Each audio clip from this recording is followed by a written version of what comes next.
Our top story tonight, a post-mortem of the recent strike on the Engels military base, examining the strategic implications and potential responses. Roughly $50 million in Russian strategic aviation went dark in under a minute. One Tu-95MS barrage, a launch platform meant to project power, was reduced to a burning liability on the apron at Engels Air Base, Saratov Oblast, right inside Russia's so-called strategic bomber corridor. And the immediate aftermath was the real damage: sorties paused, launch plans rewritten, and at least one strike package cancelled before it could even be loaded. By the time the smoke column stabilized, Russia didn't just lose metal, it lost tempo, and tempo was the only currency that matters in long-range war. This is a post-strike autopsy. A verdict being read aloud. Stay with us, because the twist wasn't the explosion. It was what Russia did next, what it stopped doing, what suddenly went silent. And in this silence, the pattern becomes visible. It wasn't chaos. It was calculation. Russia built the condition that killed the aircraft. Then it watched that condition spread. Engels is not just an airfield. It's a rhythm. A place where procedure is the weapon: tow lines, fueling schedules, ground crews timed to the minute, weapon carts moving in predictable loops. That predictability creates efficiency. And efficiency creates exposure. 8:52 p.m., the base looks normal in all the ways that matter. Ground activity compresses around the takeoff apron, and that compression creates dependency, fueling cycles, crew handoffs, engine checks. The consequence is immediate: the bomber is committed. Not airborne, not dispersed, not hidden, committed, out in the open, attached to a schedule. That pause costs Russia at least one launch window. When a strategic bomber is on the apron, it is no longer a symbol. It is a bottleneck. A Tu-95MS is not a fighter you scramble on impulse. It's a chain: maintenance, armament, clearance, crew readiness, runway allocation, and most fragile of all, confidence in the perimeter. Russia's confidence at Engels has always been layered. Long-range air defense. Patrol patterns. Standoff distance from the front. The assumption that Ukraine cannot reach deep enough, accurately enough, cheaply enough to matter. That assumption aged out. Ukraine doesn't need to win the airbase. It needs to win 10 seconds. The trigger wasn't random. The timing never is. There is always a reason a target becomes available, an operational window where doctrine and routine overlap too perfectly. Maybe it was a shift transition. Maybe a weather slot. Maybe a redeployment cycle pushing aircraft to move before the next day's forecast. It doesn't matter which one it was, because the effect is the same: Russia had to concentrate activity at the exact place Ukraine needed it concentrated. 9:41 p.m., the pattern tightens. Support vehicles bunch closer. People move faster. The apron becomes a single point of failure. The consequence: coverage thins at the edges because everyone's attention is pulled toward the high-value asset. No perimeter is perfect when the center demands everything. And that's the blind spot. Russia prepares for the wrong layer. High altitude. Big signatures. Missiles that announce themselves. What it ignores is the layer that hides in clutter and routine: low, quiet, and cheap. No broadcast. No warning flare. No early detonation. Just an absence of noise that should have been there. Silence is not calm. Silence is selection. Ukraine's patience is the part most people miss. Not the strike. The waiting. You don't strike Engels because you can. You strike Engels because Russia gives you a reason you can't ignore: a bomber on the apron, a predictable schedule, defenses looking the wrong direction, and most important, a dependency that cannot be paused without cost. Ask yourself, if you knew the target had to show up somewhere, where would you wait? If you understood the rhythm of a base, what moment would you steal from it? And if you had one strike, would you spend it on the runway, or on the idea that the runway is safe? 10:27 p.m., movement around the apron is steady, but something is missing: the messy randomness of a base that expects trouble. The consequence: readiness becomes conditional instead of assumed. That's not morale. That's mathematics. When crews feel safe, they compress. When they expect danger, they disperse. And here's the warning signal: not what you hear, but what you don't. Fewer patrol changes. Less visible nervous energy. No extra spacing between assets. No spacing. No redundancy. No margin. This wasn't protection. It was rigidity. Then the trap condition forms, always through something small. Not a dramatic failure. A minor event that locks a major asset into vulnerability. A fueling step. A maintenance check that takes longer than planned. A ground control delay. A crew handoff at the worst possible moment. A base is a machine, and machines have seams. 11:18 p.m., the seam opens. The bomber remains on the apron longer than the schedule would like. The consequence, throughput drops, not to zero, but low enough to matter. That's how strategic capability is removed in modern war, not by destroying everything, but by forcing the system to move slower than its doctrine requires. And while Russia is focused on keeping the machine on schedule, Ukraine is focused on one thing: the moment the machine can't look everywhere. Now we reach the misreaction. Because defenders rarely fail by doing nothing. They fail by doing something expensive at the wrong time. There's a reason cheap attacks work against expensive systems. Not because the expensive systems are weak, but because they are designed to defeat the wrong cost profile. An interceptor missile is a statement. A drone is a question. A Tu-95MS is an investment measured in decades. A strike package that threatens it can be assembled with costs measured in thousands. Cheap versus expensive. Noise versus certainty. Decoy versus asset. 12:04 a.m., defensive attention shifts. A contact appears where doctrine expects it. High. Obvious. Or simply enough to trigger the script. The consequence, defenders spend readiness on a possibility. And spending readiness is not free. It burns fuel. It burns radar hours. It burns focus. No coverage. No patience. No second look. The system worked. That's why it failed. Because when an airbase runs on procedure, procedure becomes predictable. And predictability is a targeting solution. Here's the part that matters: angles is not just a point on a map. It's a corridor. A route through which Russia's strategic bombers cycle for long-range cruise missile operations. When you hit angles, you are not just taking a bomber, you are stealing time from every bomber that relies on the corridor staying smooth. 12:49 a.m., the base tightens again, but in the wrong way: more lights, more movement, more reaction. The consequence, exposure increases. When a system panics, it reveals its priorities, and priorities reveal where to strike next. Ask yourself, if you were watching this base, what would the panic tell you? Would it tell you where the command node is? Would it tell you where the fuel is staged? Would it tell you which apron matters most? And would it tell you, unmistakably, that the bomber on the takeoff apron is still the center of gravity? Then comes the 10-second window. Not a cinematic dogfight. Not a barrage that shakes the horizon. A thin gap created by attention, by procedure, by a defense posture aimed at the wrong altitude and the wrong signature. Ukraine doesn't need volume. It needs timing. 1:37 a.m., a brief lull in the defensive rhythm. A red ask. A sweep. A human moment where the system is technically on, but functionally looking elsewhere.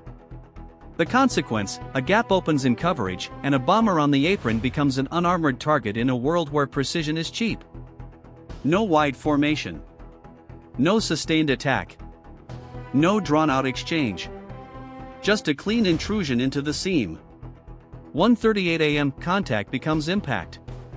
The consequence, one launch platform is removed from the weak strike math, and the base is forced into an emergency posture that punishes every other plan sortie. The apron flashes. Fuel ignites. The aircraft becomes a beacon visible for kilometers. A Tu-95MS is not designed to survive fire on the ground. It's designed to survive distance in the air. What followed wasn't a warning. It was a bill. Now the downstream collapse begins. And this is where people misunderstand the value of a single bomber. The aircraft is expensive, yes. But the real cost is what it does to the schedule. A bomber destroyed just before takeoff is not merely lost hardware. It is a failed cycle: the weapons that weren't launched, the crews that don't reset on time, the maintenance plan that is now meaningless, the runway operations that freeze under investigation. 2:22 a.m. Emergency response locks down movement. Fire crews, security, command vehicles all converge. The consequence, the base becomes a crime scene, and a crime scene is the opposite of a launch platform. That delay removes a full strike cycle from the week. No sortie. No rhythm. No clean reset. Efficiency became exposure. And here's the second silence, the one that matters more than the explosion. After a strike like this, the base goes quiet in a specific way, not because it's calm, but because it's counting. Counting what's damaged. Counting what's missing. Counting what can still fly without risking another humiliation. Silence is the audit. At this point, Russia has two options. Neither is good. Option 1, continue operations as planned and accept that the corridor is penetrable. Option 2, pause operations, tighten the perimeter, and accept that the pause itself is a strategic defeat. Because strategic aviation is built on the assumption of reliable repetition. When repetition breaks, deterrence breaks with it. 3:11 a.m. Secondary measures begin, dispersal discussions, perimeter tightening, increased checks, more restrictive procedures. The consequence, readiness drops, not because aircraft can't fly, but because flight becomes conditional on new checks, new spacing, new fear. No speed. No certainty. No confidence. This wasn't strength. It was a dependency. Now watch what happens over the next 6 hours. Not on the runway. In the paperwork. The strike forces Russia to re-evaluate the basic premise of its bomber corridor, that distance equals safety. Angles is deep. Angles is supposed to be insulated. So when Angles is hit, it tells every planner in the chain that nowhere is automatically safe. 4:58 a.m. morning cycle begins under a shadow. Commanders ask the questions nobody wants to answer. Was this a one-off, or a pattern? Is the perimeter compromised, or is the doctrine obsolete? The consequence, initiative is lost, because initiative requires belief. Ask yourself, if you can't trust your own depth, where do you move your assets? And if you move them, what do you sacrifice? Range, payload, turnaround time, crew rest? If you harden one base, what does it do to every other base that now looks softer by comparison? This is the trap. A strike that forces protection spending is already winning. Cheap versus expensive again. Ukraine spends low to force Russia to spend high. A low-cost intrusion creates high-cost dispersal. A small attack forces a large system to reconfigure. 6:15 a.m., the corridor starts to stutter. Aircraft movement becomes cautious, staggered, delayed. The consequence, throughput drops, and when throughput drops, cruise missile pressure drops with it. That pause costs Russia at least one launch window. 24 hours later, the consequences become political as well as operational. Strategic bombers are prestige assets. They exist partly to be seen by allies, by rivals, by domestic audiences. When one burns on the apron, it's not just a battlefield event. It's a narrative wound. 10:43 a.m. messaging begins, uncertainty, deflection, controlled language. The consequence, credibility erodes, because controlled language cannot erase visible fire. No denial. No clarity. No comfort. Prestige created predictability. And that predictability is the part Ukraine is exploiting. A Tu-95MS is large. It needs specific infrastructure. Specific runways. Specific fuel systems. It can't simply disappear into a forest like a truck. Its entire existence is a set of constraints. Constraints are targets. Now the "then this happened" portion. Not a second explosion. Not some Hollywood escalation. Something colder. After the strike, Russia doesn't surge. It hesitates. It begins to behave like a force that has been touched in a place it thought was untouchable. 1:06 p.m., flight plans shift.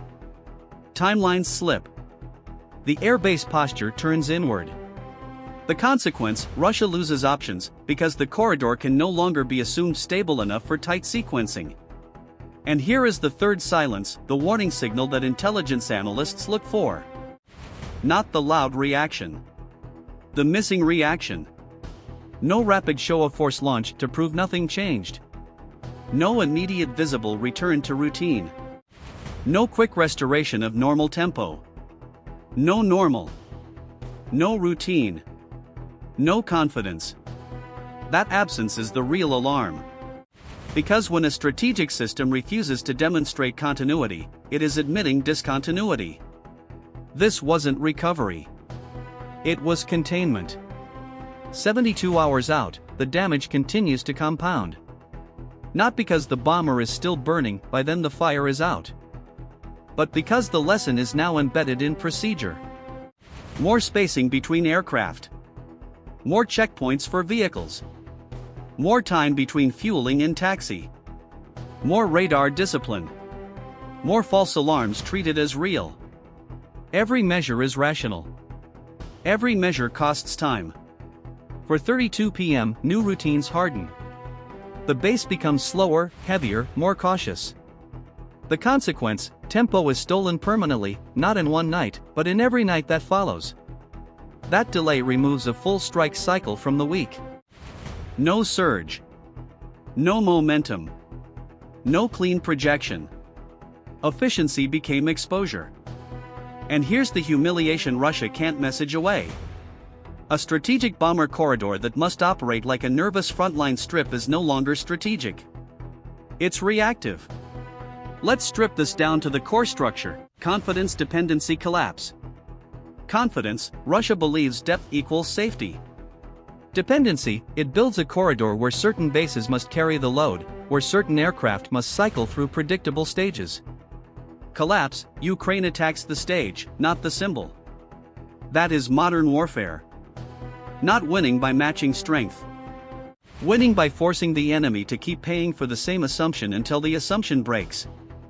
7:19 p.m., the operational ledger updates, increased security posture, delayed cycles, a corridor that now demands attention.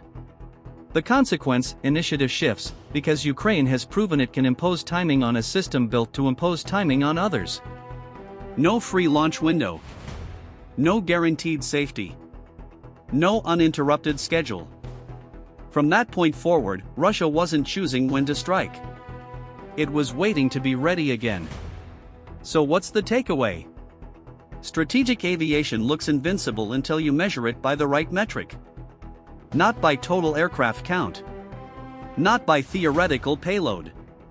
By usable cycles, how many launches per week, how predictable the rhythm is, how quickly crews reset, how confidently planners can schedule.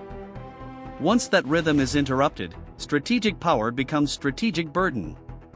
Cheap versus expensive, one more time. A low-cost strike threatens a high-cost platform. A small intrusion forces a large dispersal. A brief gap forces a long slowdown. 9:03 p.m., the corridor is still there, but it's no longer smooth. It's jagged, full of checks, pauses, and caution. The consequence, Russia loses time, and time is the only resource Ukraine can reliably steal from a larger arsenal. No speed. No certainty. No assumed dominance. The system worked. That's why it failed. Now the question that matters, because this is not a one-off story. It's a method.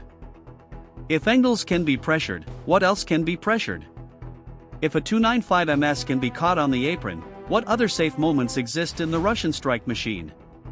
And if the warning signal is silence, what silence should analysts be watching for next? 10:18 p.m., the final consequence settles in: Russia must treat its rear as contested space. That means fewer clean options, fewer reliable schedules, and a corridor that bleeds efficiency every day it remains under threat. No sanctuary. No predictability. No immunity. Comment your take. Like, subscribe, and follow for more clear breakdowns.